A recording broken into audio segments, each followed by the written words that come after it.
اللہ اللہ اللہ۔ ہمیشہ کوشش کریں کہ ان کی تضحیک، ان کی توہین یا ان کے حوالے سے کوئی ایسے کلمات ہم اپنی زبان سے ادا کر کے، ان کا تو کچھ نہیں بگڑے گا، ہمارا سب کچھ بگڑ جائے گا۔ بالفرض اگر کوئی جعلی پیر بھی ہے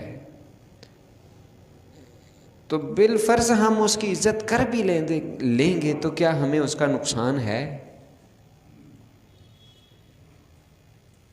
آپ غور کیجئے گا اس بات کے اوپر۔ لیکن ہم اسے جعلی سمجھ رہے ہوں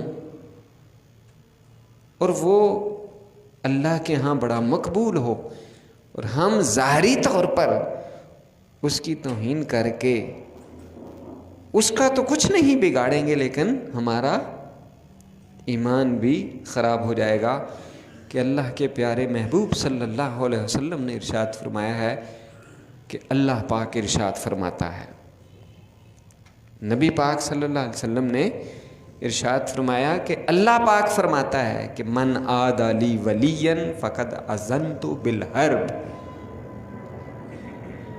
کہ جس نے میرے کسی ولی کے ساتھ دشمنی مول لے لی، اس کی مخالفت کی، فقد اذنتہ بالحرب، میں اسے اعلان جنگ کرتا ہوں۔